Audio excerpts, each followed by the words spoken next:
পকেটমার, চোর, ডাকাত যদি হাতে নাতেও ধরি, ঠিক আছে উনি পকেট মার করছেন, আপনি হাতে নাতে ধরেছেন, আমরা তো পিটিয়ে মেরে ফেলি।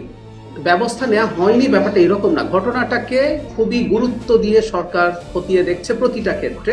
এবং আমি আপনাকে এটা নিশ্চিত করতে পারছি, মানে আমরা এই কথাটা একটু বলে দেই, কথাটা আমি নিজেই তুললাম, একটু বোকামি হয়ে গেল মনে হয়, আমি জানি না, বুদ্ধিমান মানুষ এটা না তুলে লুকিয়ে থাকলে ভালো হতো, কিন্তু আমি তুলতে চাই, আমি ফেস করতে চাই। আমি একটা কথা প্রায় বলি যে এই সরকার এইরকম না যে সে নিখুঁত সবকিছু করে, স্বৈরাচারী সরকারের সব নিখুঁত থাকে। আমরা একটু যদি আসি, ইস্যুটা যেহেতু আসলো, মানে এই মবের ইস্যুটা তৈরি হয়েছে আসলে মূলত অন্তর্বর্তী সরকারের সময়, এটাকে ভীষণভাবে প্রশ্রয় দেওয়া হয়েছে। তো আমাদের এক ধরনের প্রবণতা তৈরি হয়ে গেছে যে আমরা চাইলে এগুলো করে ফেলতে পারি।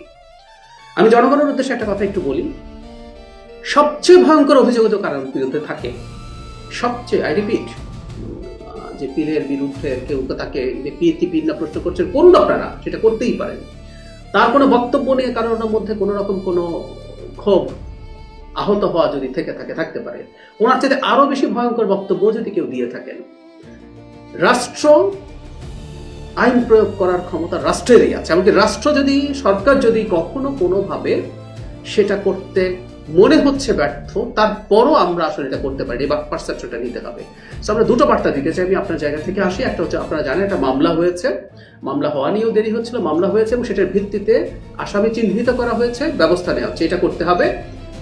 কখনো কোনোভাবে, এটা তো না হয় একটা এক ধরনের অভিযোগ, আমরা তো পকেটমার, চোর, ডাকাত যদি হাতে নাতেও ধরি, ঠিক আছে উনি পকেট মার করছেন, আপনি হাতে নাতে ধরেছেন, আমরা তো পিটিয়ে মেরে ফেলি।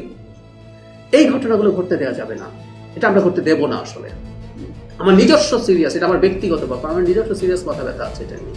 তো এটা একটা ব্যাপার, এবং আপনি যেটা বলছেন এটা একটু সময় নেবে, যে প্রশাসনিক ব্যর্থতাটা কেন হলো।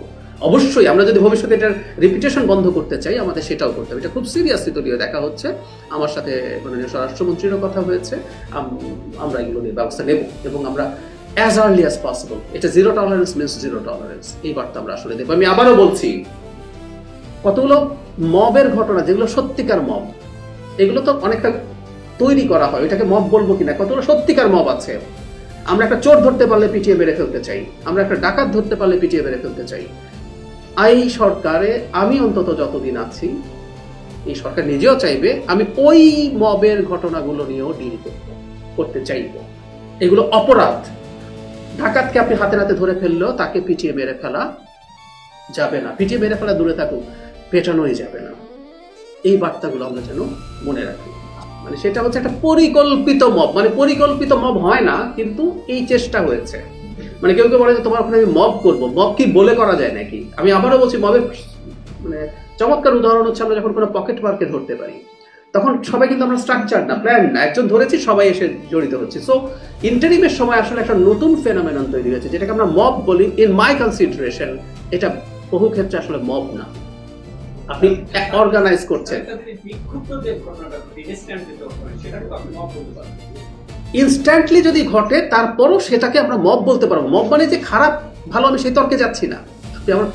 যেটা প্ল্যান্ড না, যেটা স্ট্রাকচার্ড না, সেটা মব। এখন সেই মবের হাতে কখনো কখনো খারাপ কাজ ঘটে, কখনো কখনো আমাদের কাছে অ্যাপারেন্টলি ভালো কাজও ঘটে, হতে পারে। কিন্তু আমরা একটা নতুন ফেনোমেনন দেখছি, বারবার বলছি যে আপনি সব পরিকল্পনা করছেন, ওই পত্রিকা অফিস ঘিরে ফেলো, ওর বাসা ঘিরে ফেলো, ওটা করে ফেলো, এইগুলো তো এক ধরনের পরিকল্পনা করে। ইভেন কুষ্টিয়ার ঘটনাটাও পরিকল্পনা করে করা হয়েছে, তাই না? সো আমরা এটাকে মব বলতে চাই না।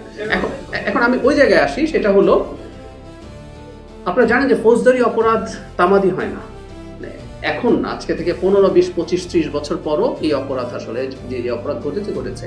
এখন এই অপরাধগুলো কোনটাকে আমরা অপরাধ বলবো? একটা গণ অভ্যুত্থানের সময় আমাদের এই জায়গাটা আমরা একটু মাথায় রাখতে হবে। একটা গণ অভ্যুত্থানের সময়, আগে পরে, সময়ে এবং পরে একটা ফ্লুইড সিচুয়েশন থাকে, যে আমরা আসলে কোন ঘটনাগুলো, এটা নিয়ে কিন্তু সমাজে ডিবেট আছে, আপনি খেয়াল করবেন কিছু কিছু ঘটনা নিয়ে ডিবেট আছে, আবার কতগুলো ঘটনার ক্ষেত্রে আমাদের কোনো ডিবেট নেই। সো আমি একমত আপনার সাথে যে আমরা যদি মবের বিরুদ্ধে কাজ করতে চাই, ইন্টারিমের সময়ে পরিকল্পনা করে বা মবের নামে যা যা ঘটানো হয়েছে এগুলো আমাদেরকেও খতিয়ে দেখতে হবে, এবং আমি অন্তত যেগুলো নিয়ে আমাদের সমাজে ঐক্যমত্য আছে আমরা সেগুলো নিয়ে নিশ্চয়ই কাজ করব।